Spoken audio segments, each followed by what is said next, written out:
ओम शांति। हाणे 2 मिंट बाबा खे याद कंदासीं। पंहिंजे पाण खे आत्मा समझो।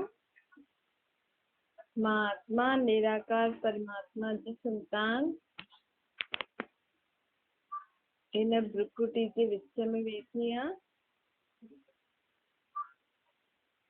परमात्मा बाबा मूंखे हाणे ब्रह्मा तन में अची करे नई दुनिया जे लाइ नयो ज्ञान थो ॾियनि। ओम शांति। अॼु मिठा मिठा शे बाबा ब्रह्मा तन द्वारा चवनि मीठे मीठे बच्चे। बाप ॿारनि खे चयो अथई न कि हाणे मूंखे निराकार रूप में यादि कयो। भक्ति में त तव्हां मूंखे कई प्रकार सां यादि कयो न। हाणे मूंखे निराकार रूप में यादि करो। मां पतित पावन तव्हां आत्माउनि जो पीउ आहियां। मुंहिंजी यादि सां तव्हांजो सभु विक्रम विनाश थी वियो।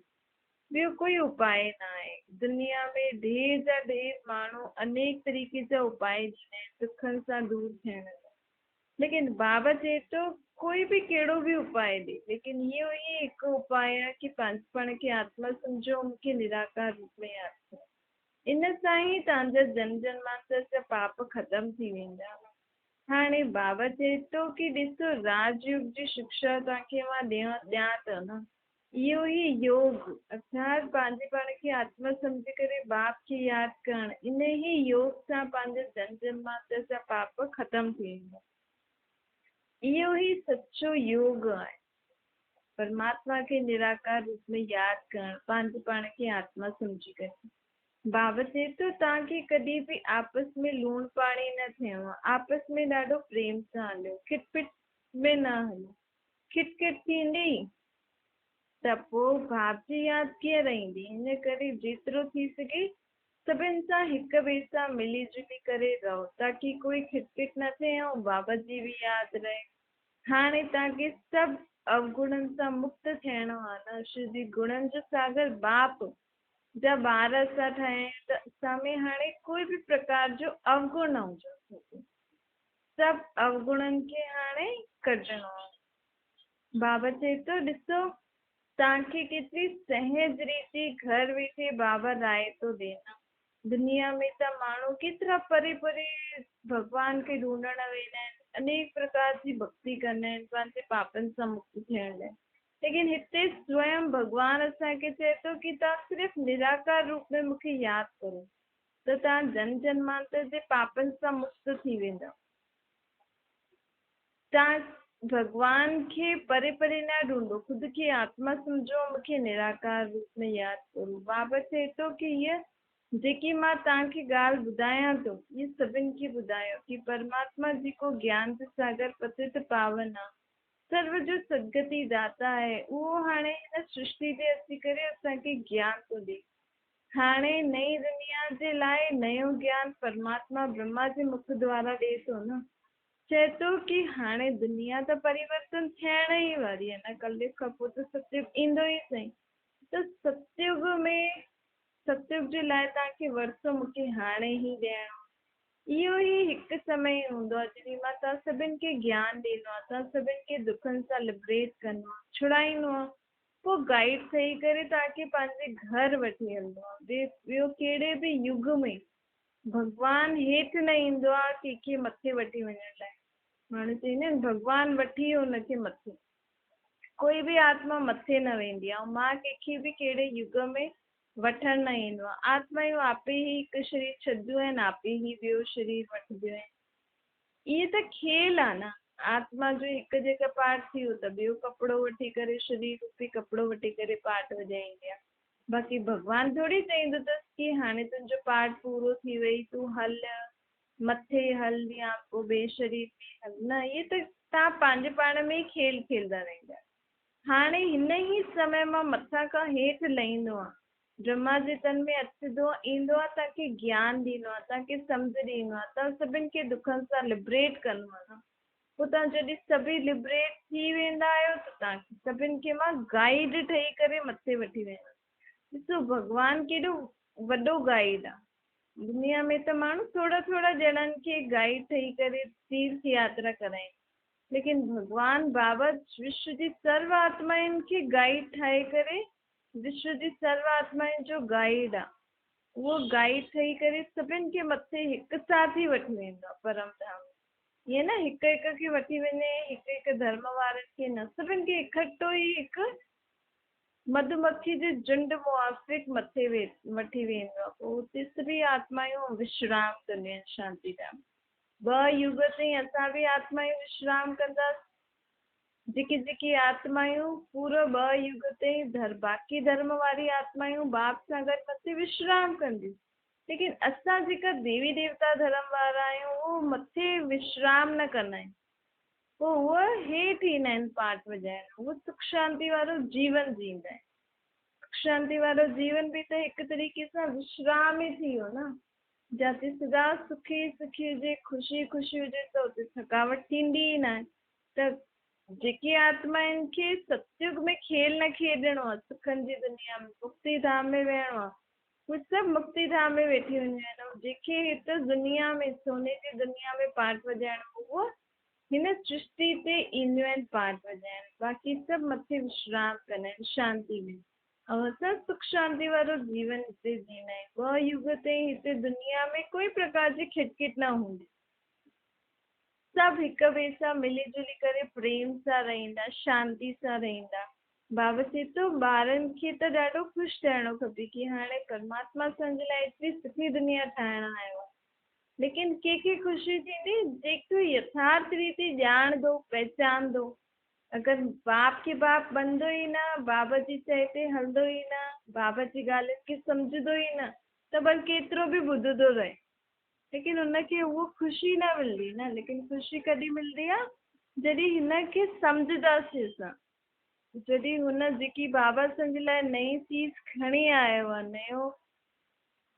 नयो जेको असांजे लाइ दुनिया ठाहे थो, जॾहिं इहे पाण अंदरि सम्झंदासीं तॾहिं त पाण खे ख़ुशी थींदी न। हुन ॻाल्हि खे ॿुधंदासीं, घड़ी घड़ी यादि कंदासीं कि मुंहिंजो बाप मुंहिंजे लाइ नई दुनिया ठाहिण आयो आहे, तॾहिं त ख़ुशी थींदी। बाप आयो आहे असांखे हिकु मत ॾियण। दुनिया में त अनेक प्रकार जी मतूं आहिनि। परमात्मा जी हाणे जेकी मत ते सभु ॿार हलंदा उहो ई सतयुग में हलंदा न। छोकी सतयुग में त हिकु ई मत हूंदी। हाणे बाबा असांखे हिकु मत ते हलण जे लाइ सिखाए थो। छोकी सभिनि जी हाणे अलॻि अलॻि मतियूं थी वियूं आहिनि न, पंहिंजी मर्ज़ी अनुसार सभु कमु कंदा आहिनि। लेकिन परमात्मा जी हाणे मत ते हेॾा सारा ॿार इकठा हलंदा त पोइ हुननि जी सभु संस्कार स्वभाव हिकु जहिड़ा थींदा, त हुननि जे लाइ पोइ दुनिया बि खपे। बाबा चए थो तव्हांजे ई ख़ातिर मां हिन दुनिया खे स्वर्ग ठाहींदुसि। छोकी तव्हां तयारु थियो था, मुंहिंजे चए ते हलो था, त मूंखे स्वर्ग बि तव्हांखे ठाहे करे ॾियणो आहे न। ॾिसो माउ बाप जे चए ते अगरि ॿार हलंदा आहिनि त माउ बाप बि सभु कुझु करण लाइ तयारु थी वेंदा। चईंदा आहिनि न अगरि तूं हीअं कंदे त असां तोखे हीअं ॾींदासीं। त बाबा असांखे चई कि तव्हां सभु मुंहिंजी राय ते हलो, पाण सभु बाबा जी राय ते था हलूं, त बाबा बि पाण खे हाणे नई सुखनि जी दुनिया ठाहे ॾींदो। पावन दुनिया ठाहिण परमात्मा सदैव पावन रहण वारो बाप मथां खां आयो आहे। बाबा खे ईअं थोरी चईंदासीं कि उहो पतित ठहींदो आहे, न। बाबा त जनम मरण में ईंदो ई न आहे, त कॾहिं पतित ठहींदो ई न। बाबा जी आत्मा त कॾहिं ॿुढी बि न थींदी आहे। छोजी बाबा त कॾहिं ॿुढो बि न थींदो। छोजी बाबा जी आत्मा आहे न, शरीर त अथसि न। शरीर अथसि न त ॿुढो ई न थींदो न। ॿुढोपन आत्मा कॾहिं महसूसु कंदी आहे जॾहिं शरीर हुजे। बिना शरीर जी आत्मा बुढ़ापे जो, बचपन जो, जवानी जो कीअं अनुभव कंदी? इहे जेका अनुभव थींदा आहिनि, इहा आत्मा जॾहिं शरीर में हूंदी आहे तॾहिं ई हुनखे इहा अनुभव थींदो अथसि। बाबा चए थो मां त सदैव जवान रहंदो आहे न, मां त आत्मा आहियां न। तव्हां आत्मा ई जनम मरण में ईंदा आहियो त पोइ शरीर जे हिसाब सां तव्हांखे चईंदा आहिनि तव्हां ॿुढा आहियो, जवान आहियो, ॿार आहियो। हाणे त वानप्रस्थ अवस्था आहे न, सभी मनुष्यनि जी हाणे वानप्रस्थ अवस्था आहे। सभी मनुष्यनि खे हाणे वाणी खां परे वञिणो आहे परम धाम। ईअं न कोई नंढा ॿार न वेंदा। नंढे ॿारनि जे शरीर में बि आत्मा त आहे न, हुनजो पीउ बि मां ई आहियां। त सभी आत्मायूं, सभु धर्म वारनि जी आत्मायूं हाणे वानप्रस्थ अवस्था में आहिनि। असां सभिनि खे हाणे वाणी खां परे निर्वाण धाम में वञी करे विश्राम करणो। पोइ सतयुग खां वठी करे आत्मायूं ईंदियूं पंहिंजी पंहिंजी समय ते। भक्ति में त तव्हां जप तप तीर्थ यात्राएं आदि स्नान आदि ॾाढा कयो, लेकिन भगवान मिलियो तव्हांखे? चईंदा आहिनि भक्ति करण इहे सभु करण हिन सां भगवान सां मिलंदा आहियूं असां, इहे भगवान सां मिलण जा रास्ता आहिनि। कॾहिं मिलंदो कुझु पतो न हूंदो आहे। हाणे बाबा असांखे ॿुधाए थो न सभु कि भक्ति जंहिं समय तव्हां भक्ति कंदा आहियो हुन समय मां तव्हांखे न मिलंदो आहे। जंहिं समय तव्हां भक्ति कंदे कंदे बि थकिजी पईंदा आहियो न, जॾहिं तव्हांजे मन में सभिनि खां वैराग्य अची वेंदो अथसि कि हाणे त मूंखे भक्ति बि नथी पुॼे, हाणे त तूं अचु, मूंखां कुझु बि नथो पुॼे। जंहिं समय आत्मा जी हीअ स्थिति थींदी आहे तॾहिं हुनखे अची करे मथे खां हेठि अची करे भॻवानु ज्ञान ॾींदो अथसि। बाबा चए थो भक्ति सां भगवान न मिलंदो आहे। जॾहिं भक्ति खां थकिजी पईंदा आहियो न ढूंढे ढूंढे करे, हुन खां पोइ मां तव्हांखे मिलंदो आहे। मां भगवान तव्हां आत्माउनि जो पीउ आहे न, तव्हां जन जन्मांतर भक्ति कयो, लेकिन तव्हांजा पाप कर्मनि सां त तव्हां मुक्त न थियव न। बल करके थोरी कोई पूजा कराईंदा, पाठ कराईंदा, थोरे समय जे लाइ सुख मिलंदो, लेकिन एॾा जेका पाप कर्म चढ़ियल अथव, जंहिंजो हिसाब किताब तव्हांजी आत्मा ते चढ़ियल अथव, उहो कीअं उतरे सदा जे लाइ?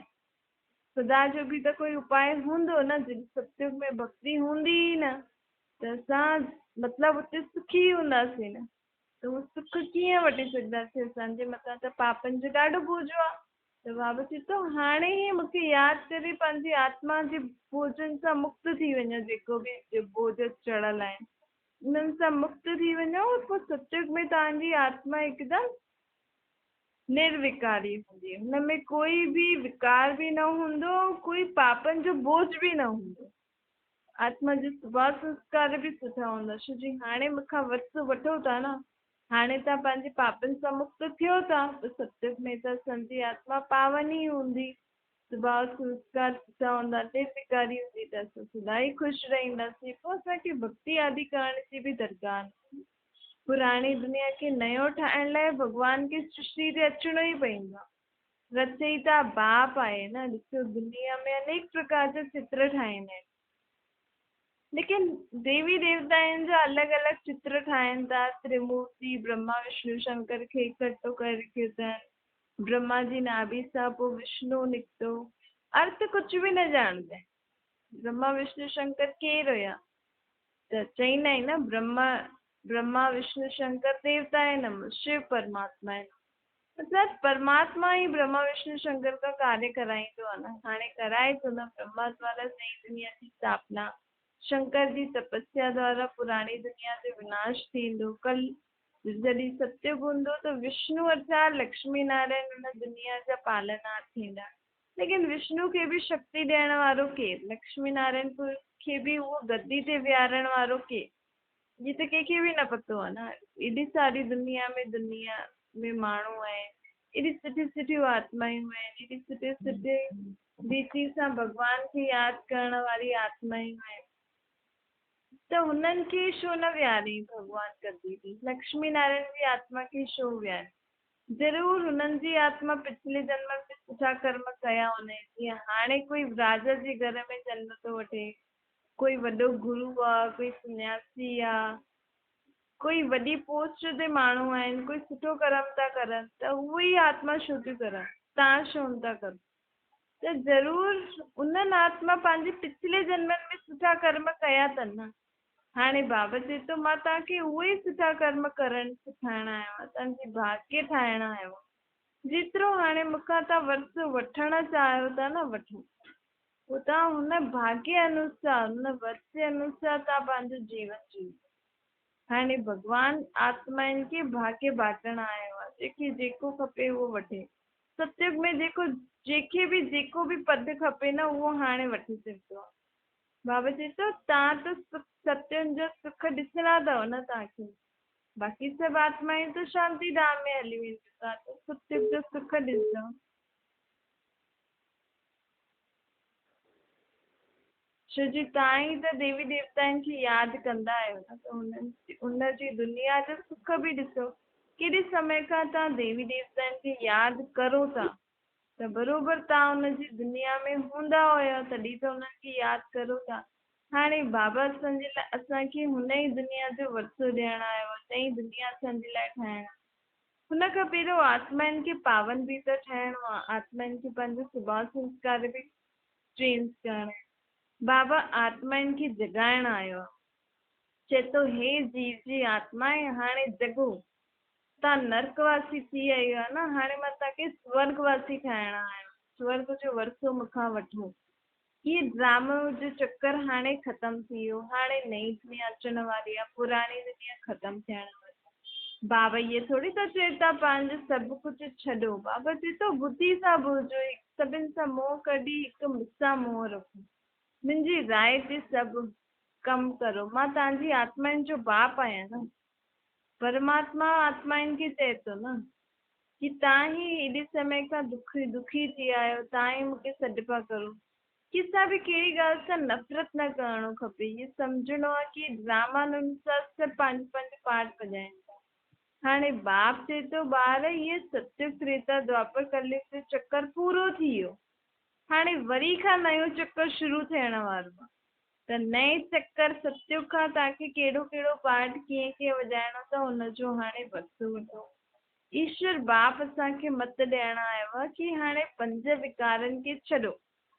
द्वापर युग खां त तव्हां विकारी मत था पिया हलो न, माण्हू तव्हांखे विकारी मती पिया ॾियनि न, हीअं करो हीअं करो, नथो वञे त हुनखे डांटो मारो, ॿार विकार सां पैदा थींदा आहिनि, हीअं ग्लानी बि केॾा कंदा आहिनि न, अनेक प्रकार जी मतियूं आहिनि जंहिंसां माण्हू हिक ॿिए खे दुख थो ॾे। दुख बि त केॾो थींदो आहे न, हिक खे मनाइनि नज करनि, ॿियो खे दुखी कंदा आहिनि, वरी हुनखे दुखी। माण्हू सम्झे नथो कि ॿियनि खे दुख ॾियण सां असांजो पाप जो खातो थो वधे। हाणे हिक ॿिए खे दुख ॾियण छॾे छॾियो, हिक ॿिए जी ख़ुशियुनि ते ख़ुशि रहो। ईअं न चओ कि इहो केॾो ख़ुशि आहे, असांजे घर त ख़ुशी आहे न, ईअं त इहे बि हुननि ते चढ़ंदो आहे न बोझ। सभिनि खे ख़ुशी, सभिनि जी ख़ुशी ॾिसी करे सभिनि खे ख़ुशियूं ॾियो, कंहिंखे बि कंहिंजे लाइ बि मन में कोई अहिड़ी वहिड़ी ॻाल्हि न रखो। पुराणी ॻाल्हियुनि खे सोचण सां कुझु थींदो थोड़ी, जेको थी वियो सो थी वियो। हाणे ईश्वर मत ते हली करे सभिनि खे सुख शांति बांटो, सभिनि खे दुआयूं ॾियो, सभिनि खां दुआयूं वठो। समय इहे ई थो हले न, हाणे पाण खे पंहिंजो खातो दुआयुनि सां ठाहिण, सभिनि खे दुआयूं ॾियणियूं आहिनि, सभिनि खां दुआयूं वठणियूं आहिनि, सभिनि खे सुख ॾियणा आहिनि, कंहिंखे बि दुख न वठो, दुख न ॾियो, वठो बि न। त सतो प्रधान आत्माऊं ठहिण आयो आहे न, ॾिसो ग्लानी करण जी त कोई ॻाल्हि न आहे। बाबा चए थो हिन ड्रामे में हर हिक जो पार्ट पंहिंजो पंहिंजो भरियल ई आहे।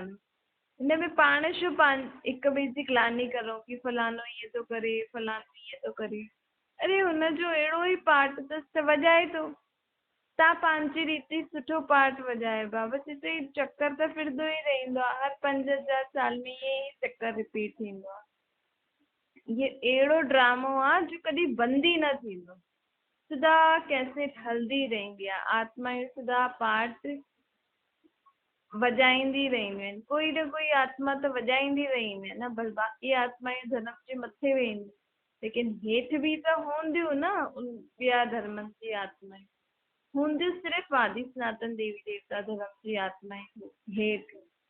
सत्युग में उहो बि हिकु साथ सभु न ईंदियूं, धीरे धीरे ईंदियूं। सत्युग जॾहिं शुरू थींदो त पहिरियों सिर्फ़ु 9 लख माण्हू हूंदा, पोइ हुन खां पोइ वृद्धि थींदी, 9 लख माण्हू, उहो बि भारत में दिल्ली जाते या हुनजे आस पास हूंदी। चईंदा आहिनि न यमुना जे कंढे ते राधे कृष्ण डांस कयो आहे, त दिल्ली जे आस पास ई पहिरियों दुनिया वसंदी, हुते ई कृष्ण जो जनम बि थींदो, राधे जो बि थींदो। बाक़ी ॿिन्हिनि जी अलॻि अलॻि राजधानी हूंदी। इहे ड्रामा अनुसार हिकु ड्रामो ठहियलु आहे जो फिरंदो ई रहंदो आहे। बाबा चए थो जेको बीती वियो हुनजो चिंतन न करो, हुन खां सिखो। बीती हुई ॻाल्हियुनि खे सोचियो न, लेकिन जेको बीती वियो हुन खां शिक्षा वठो कि हुन ॻाल्हि मूंखे छा सेखारे वई।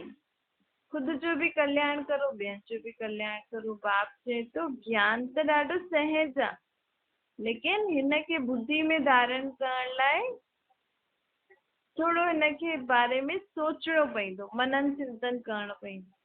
जेतिरियूं ॻाल्हियूं असां ॿुधूं था त सॼो ॾींहुं हुननि ॻाल्हियुनि जे बारे में अंदरि ई अंदरि वीचार कंदा रहो।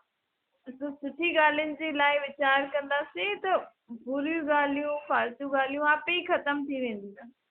असां चऊं असां पाठ न करूं त सभु घर जी ॻाल्हियूं अलाए कहिड़ी कहिड़ी ॻाल्हियूं यादि ईंदियूं आहिनि। छो जी तव्हां सॼो ॾींहुं पाठ जी जेको करो था उहो यादि ई नथा करो। सॼो ॾींहुं तव्हां उहे ई ॻाल्हियूं कंदा रहंदा त पोइ हुन समय बि त उहे ई ॻाल्हियूं यादि ईंदियूं न। त तव्हां अॼु जेको पाठ पढ़ियो, अॼु जेको ज्ञान ॿुधो, सॼो ॾींहुं तव्हां उहा उनजे बारे में चिंतन कंदा रहो। कल्ह अॼु जेको थोरो समय पियो आहे, कल्ह जेको ॾींहुं ईंदो, पोइ ॾिसो तव्हां जॾहिं बि पाठ कंदा जॾहिं बि कुझु मुरली आदि ॿुधो कुझु ॿुधो त तव्हांजो बुद्धि हेॾे होॾे वेंदी न। मन बुद्धि खे त कुझु सोचण लाइ खपे त हुनखे कुझु सुठो ॾियो न सोचण लाइ। इहे बि आत्मा जो भोजन आहे न। जॾहिं शरीर खे भोजन खपे ई सही त शरीर खे सुठो भोजन ॾींदव न, ख़राबु थोरी ॾींदव। भई सुठो खाईंदो त तंदुरुस्तु रहंदो, ताज़ो ताज़ो खाईंदो त तंदुरुस्तु रहंदो। ऐं ईअं ई आत्मा जो जेको मन आहे आत्मा में, त आत्मा खे मन बुद्धि खे बि भोजन खपे न। हुनजो भोजन आहे सुठा वीचार। त सॼो ॾींहुं फालतू ऐं हेॾा वेॾा जी ॻाल्हियूं सोचियो था, हुनखे फालतू वीचार था ॾियो त तव्हांजी आत्मा कीअं शक्तिशाली थिए। पोइ जरा सो बि कुझु अचे थो त घबराहट थी थिए, मुंझी था वञूं। त बाबा चए थो आत्मा खे बि सुठो सुठो भोजन ॾियो। जेके सुठियूं सुठियूं ॻाल्हियूं तव्हां रोज़ु ॿुधंदा आहियो किथे बि, उहे ई ॻाल्हियूं सॼो ॾींहुं सोचंदा। हिन सां तव्हांजी आत्मा ॾाढी तंदुरुस्तु रहंदी, सुठी रहंदी। महिनत त करणी आहे न। आत्मा में मन, आत्मा जे मन में जेकी आलतू फालतू ॻाल्हियूं भरियल आहिनि हुनखे कढण में महिनत त करणी आहे। लेकिन कंदासीं कंदासीं पोइ आत्मा जी आदत पइजी वेंदी। पोइ पंहिंजी कन में कोई ॻाल्हि ईंदी बि न त पाण ॿुधंदे उहे बि न ॿुधंदा। अगरि पाण खे सुठी ॻाल्हियूं सोचण जी आदत पइजी वेंदी, सुठी ॻाल्हियूं ॾिसण जी, ॿुधण जी, सोचण जी, त पाण कुझु फालतू सोचंदासीं ई न, ॿुधंदासीं ई न, ॾिसंदासीं ई न। ईअं पंहिंजे पाण खे हाणे ठाहिणो आहे। श्री द्वापर युग खां पंहिंजी आदतूं बिगड़ियूं आहिनि न। कम जी ॻाल्हि बि ॿुधो था, ॾिसो था, सोचियो था मन में। हाणे मन खे सुधारो, कननि खे अखियुनि खे सुधारो कि सुठी ॻाल्हियूं ॾिसंदासीं, ॿुधंदासीं ऐं सोचंदासीं। हाणे त सभिनि आत्माउनि खे जन्म जन्मांतर से पापनि सां मुक्त करण लाइ बाबा आयो आहे न। बाबा चए थो या त हाणे प्यार सां मूंखे यादि करे पंहिंजे जन्म जन्मांतर जे पापनि सां मुक्त थियो, न त पोइ अंत में मार खाइणी पवंदी।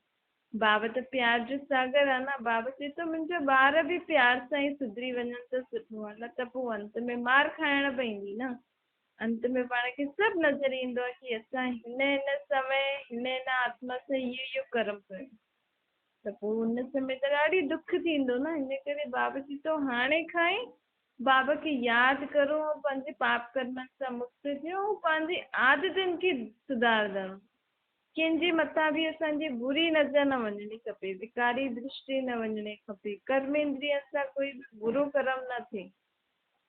इहो ध्यानु रखो। मन में वीचार ईंदा आहिनि, लेकिन असां मुख सां, हथ पेरनि सां, अखियुनि सां, कन सां कोई बुरो कर्म न करो, कोई बुरी चीज न ॾिसूं। इहो पाण खे ध्यानु ॾियणु। कोई बि फालतू ज्यादा संबंधनि में बि न फसणो आहे। माण्हू जिते कमु हूंदो न आहे हुते बि पंहिंजो पहुची वेंदो आहे, उन्हनि खे राय ॾींदो आहे, ॻाल्हाईंदो। इहे बि बंधन में फसण थियो।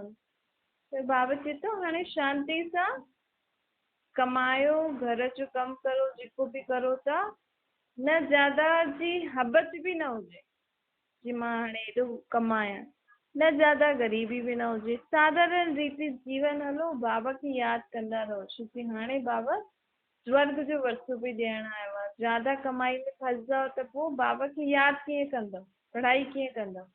इन करे हाणे हिन ते बि ध्यानु ॾियो। अच्छा मीठे मीठे सिके जे ॿारनि प्रति माता पिता बाप दादा खे यादि प्यार ऐं गुड मॉर्निंग रूहानी बाप जी। पाण सभिनि रूहानी ॿारनि खे नमस्ते। पंहिंजी बि रूहानी माता पिता बाप दादा खे याद प्यार, गुड मॉर्निंग और नमस्ते वरदान आहे पंहिंजा मूल संस्कारनि खे परिवर्तन करो। इन सां पाण विश्व परिवर्तन करे सघंदासीं। पहिरियों पंहिंजे संस्कारनि खे परिवर्तन कयो। जेको पाण चईंदा न इहा मुंहिंजी नेचर आहे, इहा मुंहिंजी आदत आहे, जंहिंजे कारण समय समय ते मां अॻियां नथी वधी सघां, त हाणे हिन नेचर ऐं हिन ॻाल्हि खे सुधारो। हाणे पाण खे एतिरो सुधरणो आहे बाबा खे यादि करे कि कोई असांखे हीअं न चए कि हिनजी त इहा पुराणी आदत आहे, इहा आहे ई हीअं न चए। तुंहिंजे हाणे असां भॻवान जा ॿार ठहिया आहियूं त हाणे असांखे पूरी रीति सुधरणो आहे। जॾहिं असां सुधरी वेंदासीं, असां पंहिंजी आदतियूं संस्कार सुधारंदासीं, त ई त ॿिया बि पाण खे ॾिसी करे सुधरंदा न। ॿिया बि सोचंदा कि हिन हाणे छा कंदो आहे जो एॾो सुधरी वियो। त परमात्मा खे पाण खे पंहिंजे कर्मनि द्वारा ॿियनि खे ॿुधाइण कि असां कंहिंजा ॿार आहियूं, परमात्मा जा। असां परमात्मा जी शिक्षायूं पढ़ंदा आहियूं। असांजो सतगुरु हिकु उहो आहे, असां हुनजे मत ते हली करे पंहिंजो जीवन था ठाहियूं। स्लोगन आहे कि हाणे कोशिशि न करो कि भई मां इहो कमु करां, कोशिशि करां मां ईअं कूड़ न ॻाल्हायां या बुरी ॻाल्हियूं न ॾिसां या मन में ईअं वीचार न करां, या जेकी बि ॻाल्हियूं असां कोशिशि करूं था कि असां पंहिंजे अंदरि परिवर्तन करूं। हाणे कोशिशि जी जॻह दिलि सां अंदरि ई अंदरि दिलि सां बाबा खे यादि करे बाबा खे उहो ॻाल्हि ॾेई छॾो। बाबा सां हाणे प्रॉमिस करो कि बाबा हाणे मां इहे कोई बि इहा ॻाल्हि न कंदमि। मां हाणे खां कोई बि बुरो, जेको बि तव्हां चओ था कि बुरा स्वभाव संस्कार न हुजनि, हाणे मूं में कोई बि बुरो स्वभाव संस्कार न, तव्हां सभु तव्हांखे ॾेई छॾो। छा ओम शांति।